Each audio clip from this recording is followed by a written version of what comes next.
Et bonjour à toutes, bonjour à tous, et bienvenue sur cette première vidéo sur Guild Wars 2, aussi appelé le meilleur MMO.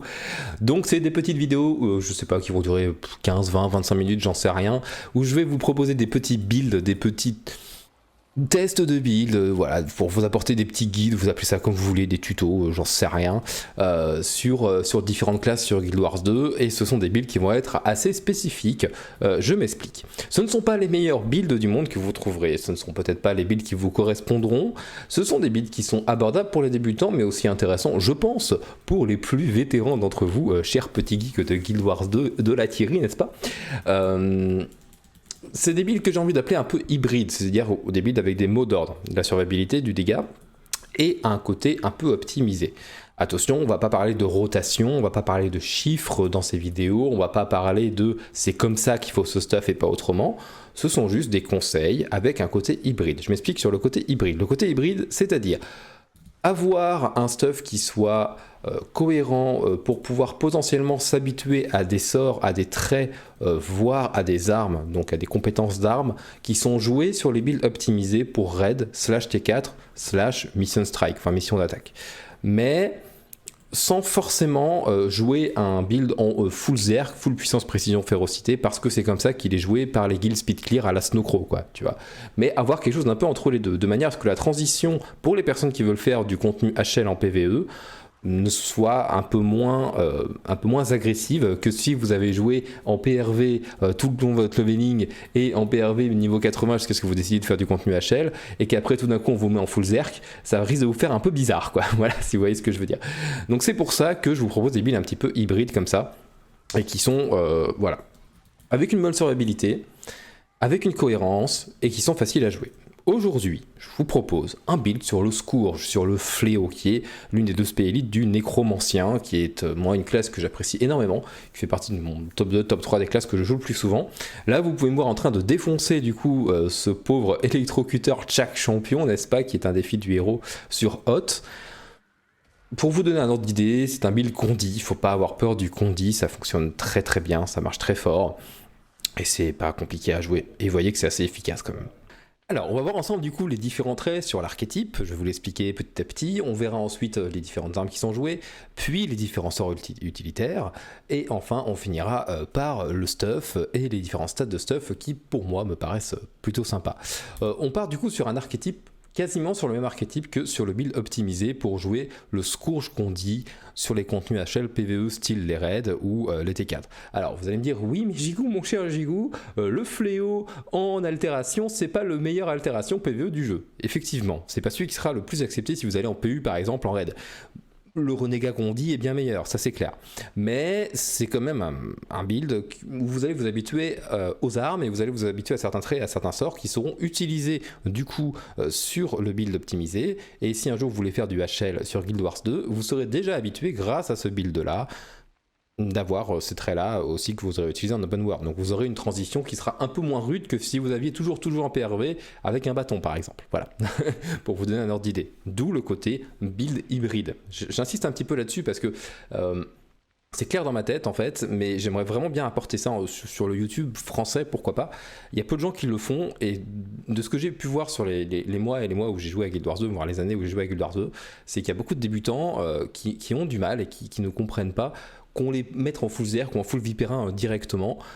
Et du coup, il y a plein de sorts qu'ils connaissent pas et ils sont un peu moins efficaces et du coup, ça peut générer de la frustration, ce qui est dommage. On joue du coup les 3 traits optimisés, les 3 traits qui sont en plus, je pense, les meilleurs pour ce genre de build-là, à savoir Malédiction, Moisson des âmes et le Fléau. Je vais commencer par le Fléau parce que c'est assez intéressant en fait, à savoir que je pars du principe que vous connaissez un petit peu les mécaniques de la classe quand même, pour la simple et bonne raison que tout ce qui va être sur quand on le fait de mettre le linceul sur nous,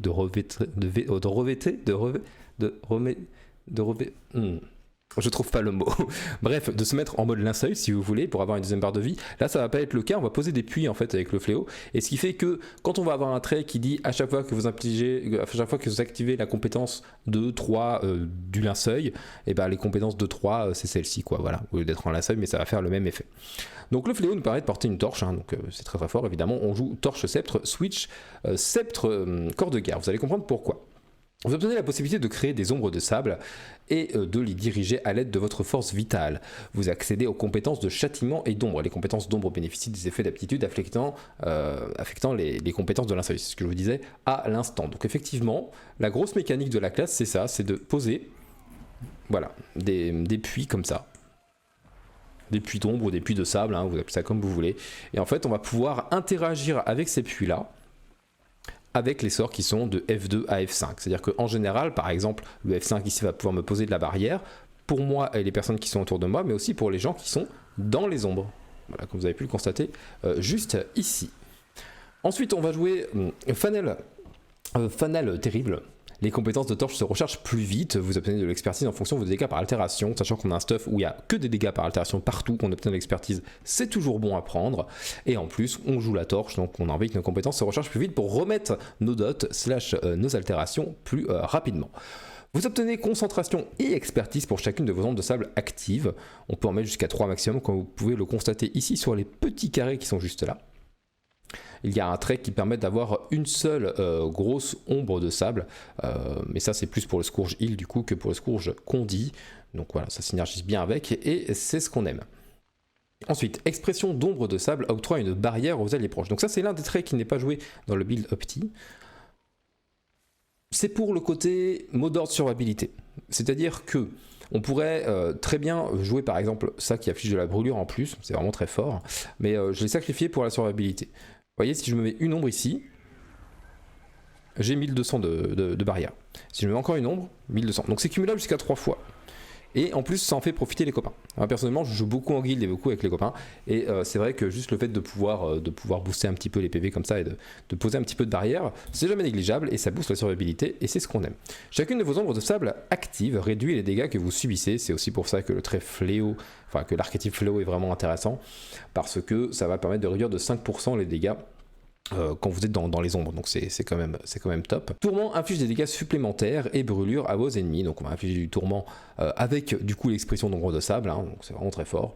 Voilà, c'est une compétence de DPS qui est vraiment cool et vous allez voir qu'on va mettre quand même pas mal de brûlures. Ensuite sur malédiction, les coups critiques ont une chance d'infliger saignement, la durée de saignement est augmentée.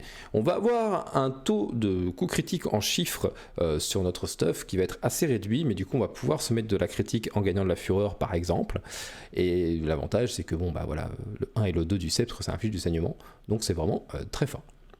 Une fois que vous avez revêtu le linceul, votre première attaque transfère les altérations.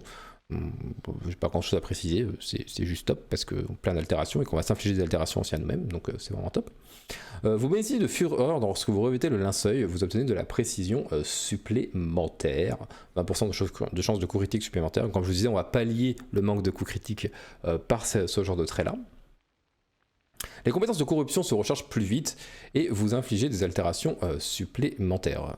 Et vous inflige des altérations supplémentaires à nous-mêmes. Donc on va pouvoir se purger, hein, ça c'est pas un problème du tout, mais c'est surtout que pouvoir avoir des compétences de corruption qu'on va pouvoir utiliser de temps en temps pour mettre encore plus, enfin pour les recharger plus vite et du coup pouvoir mettre encore plus d'altérations, c'est vraiment intéressant et ça vaut le détour de s'infliger soi-même des altérations. Bon là, comme vous pouvez le voir ici, il n'y a pas grand chose qui synergise avec, mais un sort que je mets assez souvent, c'est celui-ci là, je vais essayer de vous le montrer, il est où ? Il est là, voilà. C'est celui-là. C'est une corruption du coup qui inflige l'empoisonnement et transforme les avantages dont bénéficie la cible en altération négative. Sachant que même en PvE, il y a des mobs qui se boostent et c'est assez chiant. Et c'est assez chiant. Et ça, c'est même un trait que vous jouez parfois en fractal T1 ou T2 si vous voulez y aller avec ce build, il n'y a aucun problème. Ça permet de purger en fait, d'enlever les altérations de l'adversaire, du coup de notre cible. Et en plus, de mettre un petit peu d'altération en plus, ça va plus vite. Si vous aimez pas jouer avec ça, vous pouvez très bien prendre le sentier de la corruption, désormais la deuxième compétence de linceul convertit aussi les avantages en altération, c'est pas pire non plus, hein. Voilà, ça se fait aussi. Et sinon, vous pouvez aussi prendre la terreur. Moi j'aime bien les 3 traits en open world en tout cas. La terreur, la peur que vous suscitez inflige des dégâts à chaque seconde, sachant que le 4 ici inflige du fear. C'est assez fort, ça fait quelques dégâts en plus. Là, c'est à vous de choisir en fonction de ce que vous jouez. Si vous voyez que vous jouez pas vraiment énormément de corruption, prenez ça en vrai, c'est pas mal du tout. C'est pas mal du tout. Augmente les chances de coups critiques pour chaque altération subie par les ennemis. Toujours pareil que ce que je vous disais, on compense le manque de critiques avec ces traits-là. Et un pourcentage de vos dégâts par altération vous soigne, donc ça c'est vraiment très très fort, hein, % 10%, sachant qu'on va mettre masse altération et qu'on va faire pas mal, enfin on va tuer à l'altération, hein, littéralement. On va se soigner du coup en fonction du nombre d'altérations qu'on aura mis sur notre cible, je vais y arriver, sur notre cible. Donc en général, je crois que c'est ce trait, ouais, c'est ce trait-là qui est joué sur le build opti. Ça, en vrai, ça vous permet vraiment d'avoir une survivabilité de bâtard encore plus. Et il y a un petit truc à savoir, c'est que même si vous avez une barrière sur vous, et ben vous vous soignez quand même en fait. Voilà, votre vie peut quand même remonter même si vous avez de la barrière à ce moment-là. Donc ça permet de temporiser de manière plutôt ok. Augmente la quantité de force vitale obtenue, toutes sources confondues. Vous allez voir qu'on a des compétences d'arbre qui nous permettent de gagner cette fameuse force vitale. Et après, on prend en général donc soit le signe que j'ai là pour avoir une vitesse de déplacement accrue ici, là, sur le signe de la sauterelle, soit celui-ci qui permet du coup de manière passive de générer de la force vitale. Donc ça en génère plus. C'est très très bon à prendre. La première compétence de linceul inflige vulnérabilité. Hein, voilà, parce que vulnérabilité, c'est toujours bon à prendre. C'est toujours bon à prendre. Les compétences de linceul se rechargent plus vite. Voilà, propre on va dire. Vous obtenez vitalité et les soins que vous recevez sont augmentés. Je le fais surtout par l'augmentation de la vitalité. Parce que vous voyez, si je l'enlève, on perd quasiment 2k PV. Et 2k PV en open world, mine de rien, si vous voulez avoir plus de survie, moi je dis que c'est vraiment top. Et en plus, quand on soigne ici, on a d'autres manières de soigner si on veut avec d'autres traits. Bah, ça fait 20% de plus quand même. Et puis si vous jouez avec des copains, vous bénéficiez aussi de plus de soins quand ce sont des soins qui permettent d'avoir un petit peu plus, enfin qui permettent de soigner aussi les potes. Donc c'est vraiment correct. J'aime vraiment bien ce trait. Je vous conseille vraiment pour la survivabilité, c'est fort. Le maximum de force vitale est augmenté de 20%. Voilà, très bien. Et la première compétence de la chose inflige brûlure à votre cible. Donc c'est vraiment cool si vous voulez faire du dégât. Après, il y a aussi ça qui est pas mal. La vie éternelle, si vous voulez encore avoir plus de survivabilité, histoire de dire que vous n'en avez pas assez, c'est aussi possible. Vous gagnez de la force vitale à chaque intervalle lorsque vous n'utilisez pas le linceul. Donc ça octroie en plus encore un petit peu plus de force vitale. Donc si vraiment vous voulez jouer pas forcément ce signe-là qui met de la force vitale de manière passive, et plutôt celui-ci pour avoir une vitesse de déplacement accrue et potentiellement vous soigner un peu plus, vous pouvez prendre ça pour compenser en fait le manque de force vitale qui augmente de manière passive. Et en plus ça fait de la protection à 33% tant que vous n'utilisez pas le linceul. Donc c'est vraiment très fort. C'est vraiment très fort.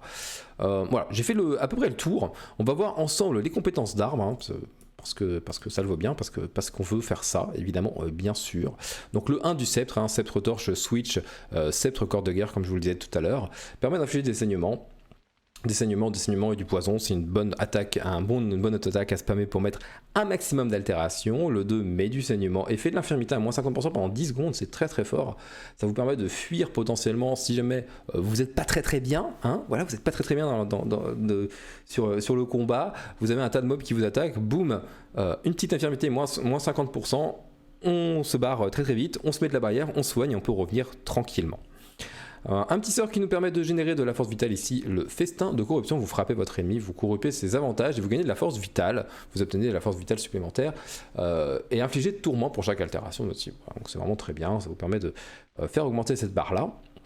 Vous lancez une vague de feu corrompu infligeant brûlure et tourment aux ennemis et obtenez de la force vitale pour chaque ennemi touché. Donc ça fait une espèce de cône comme ça, comme vous pouvez le constater ici. C'est pas mal du tout. Ça vous permet de mettre, de gagner de la puissance parce qu'on s'auto-booste très peu finalement avec la classe, enfin très peu. On s'auto-booste, mais moins que certaines classes comme le gardien par exemple. Donc du coup, on va chercher à optimiser un petit peu le pouvoir ici, avec ça et avec un autre sort, avec un utilitaire que vous verrez tout à l'heure. Vous corrompez le sol sous votre cible qui est renversée, donc ça c'est hein, accessoirement, si elle reste dans la zone. Vous conférez pouvoir aux alliés près de vous, près de votre cible en fonction des altérations qu'elle subit. Voilà. C'est très correct, en plus ça donne de la might, donc c'est vraiment très très bien. Et ensuite, sur le corps de guerre, on a la complainte hein, qui fout de la stupeur, c'est un très très bon CC. Très très bon CC, il en faut. Et après, pour plus de survivabilité, on a la nuée de sauterelle qui nous permet de drainer des points de vie et aussi d'avoir de la rapidité. Jamais négligeable la rapidité en open world. Sur les utilitaires, je joue le flamboiement du sable qui est le châtiment, du coup le heal châtiment, qui nous permet de conférer une barrière à nous et à nos alliés proches. Quasiment 5000 de barrières, c'est loin d'être négligeable. Et on convertit un avantage des ennemis proches en tourment et infirmité. Voilà, c'est très bien, ça remet en plus de l'alté, donc c'est vraiment fort. Moi j'aime beaucoup. J'aime beaucoup. Ensuite on joue le sens et de la puissance en corruption. on s'inflige soi-même ce saignement pour conférer pouvoir aux alliés proches et infliger saignement à notre cible. Donc c'est 5 stacks de pouvoir qui durent 20 secondes, c'est énorme. Donc je me le mets là. Le F2 ici qui nous permet du coup de convertir en un avantage. Voilà, de convertir. En plus on se reconvertit ici en pouvoir et on peut le refaire derrière pour avoir nos 13 stacks de pouvoir. Et on se rappelle ici que ça nous donne aussi du pouvoir. Non, c'est celui-ci, voilà, pardon. Donc voilà, on peut atteindre nos 15 stacks de pouvoir tout seul, ce qui est très très très correct. Ça, c'est clair. Ensuite, traînée d'angoisse.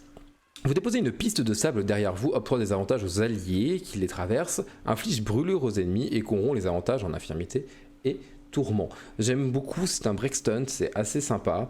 Ça permet surtout d'avoir de la stabilité et aussi de pouvoir booster les copains qui traversent ce truc-là.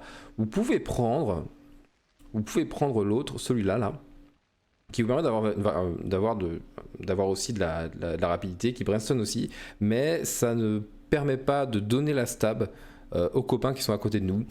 C'est un choix, ça dépend comment vous jouez en fait, si vous jouez beaucoup avec les gens ou pas. Moi je joue beaucoup avec les gens, donc c'est vrai que j'aime bien ça. Donc le signe passif, dont je vous parlais tout à l'heure, soit celui-ci qui permet d'avoir une vitesse de déplacement accrue et quand on l'active de pouvoir se soigner et de dissiper des avantages, donc c'est vraiment fort pour la survivabilité. Ou alors, si vous voulez vraiment partir sur une optique plus DPS et ne jamais manquer de force vitale, le signe de non-vie qui est vraiment cool et qui est joué dans le build opti aussi, qui vous permet évidemment bien sûr de générer de la force et aussi de raise un allié à terre dans la zone ciblée, hein, en sacrifiant la moitié de nos points de vie. Voilà. On a quand même un pool de PV qui est très correct, hein, à 19k PV de base, autant que le guerrier. C'est vraiment très cool. Et ensuite je joue un pet, je joue juste ce pet là en ulti. Pour une seule et bonne raison, c'est que c'est un CC qui est vraiment très très fort. Il gagne stabilité. Il ignore certaines altérations comme le givre ou comme le truc comme ça là. Enfin bref, ça permet c'est vraiment un très gros CC, c'est vraiment très très fort. J'aime beaucoup ce petit pet. Pour le stuff, voilà. Pour le stuff, vous avez plusieurs solutions. Soit vous pouvez partir directement en full vipérin, donc puissance, précision, dégâts par altération, expertise, soit faire un mix des deux. Moi personnellement, j'ai fait le choix de faire un mix des deux pour avoir quand même de la survivabilité et pour diminuer un peu ce côté frustration dont je vous parlais tout à l'heure. Sur toute l'armure, je suis en full vipérin. Puissance, précision, dégâts par altération, expertise. Et après, rune d'élémentaliste supérieure, puissance, dégâts par altération, puissance, dégâts par altération, puissance, dégâts par altération plus 125, durée d'altération plus 10%. C'est ni plus ni moins que le stuff opti que vous pouvez jouer en raid du coup, avec les bonnes runes. Voilà, c'est très bien. Ensuite, sur les armes, je vous invite à mettre tout en robustesse, vitalité, dégâts par altération et cachet d'explosion supérieure, hein, plus 5% de dégâts par altération, c'est vraiment très fort. Sur la torche, sur le sceptre et aussi sur le corps de guerre. Ne faites pas attention à ce qu'il y a là. Vous mettez tout en robustesse, vitalité, dégâts par altération sur les armes, c'est très très bien. Donc sur les deux anneaux par exemple, vous pouvez très bien partir en robustesse, vitalité, dégâts par altération pour plus de survivabilité, et après tout le reste directement en vipérin, puissance, précision, dégâts par altération, expertise. Je vais pas vous ennuyer, pas vous embêter sur les calculs, les différentes caractéristiques en termes de chiffres, je l'ai fait en fait, et ça marche très bien comme ça. Testez le build, il coûte pas grand chose, vous voyez que là je suis même en full exotique. J'ai même pas fait un stuff en full élevé sur ça. L'exotique coûte un petit peu cher quand même à craft, même ou toujours moins que l'élevé. Hein. Donc voilà, si vous voulez juste tester le build, ça va très bien. Et vous pouvez partir en exotique en raid si vous voulez, il n'y a pas de souci. Le gap est de 12% de dégâts, c'est pas énorme. Et de toute façon, c'est pas la classe, c'est pas le condi qui fera le plus de dégâts au monde de base. Je vous propose qu'on aille juste faire un petit tour dans le désert. Moi j'aime bien faire ça quand je teste des builds.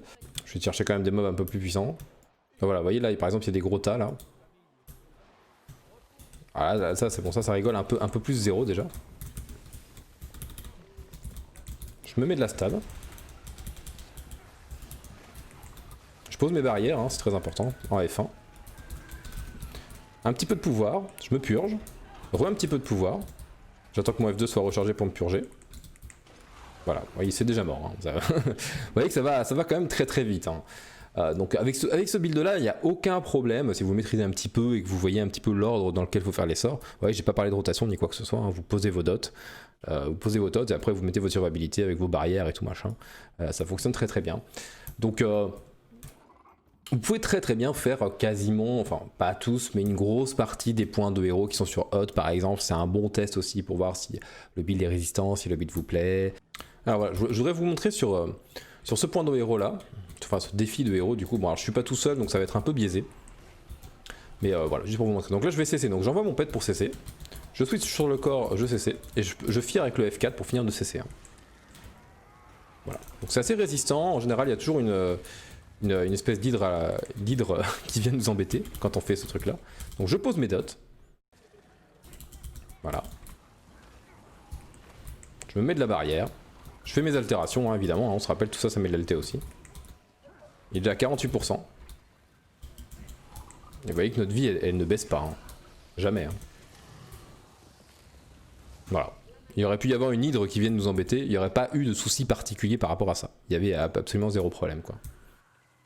Alors, je vais proposer un autre petit point de héros, du coup, toujours sur Hot. En fait, le test sur ce mob-là est assez intéressant pour la simple et bonne raison qu'il est, il est assez mobile. Il bouge beaucoup, hein. Il y a une espèce de surf à la con, là. Donc, on va le cesser, déjà, dans un premier temps.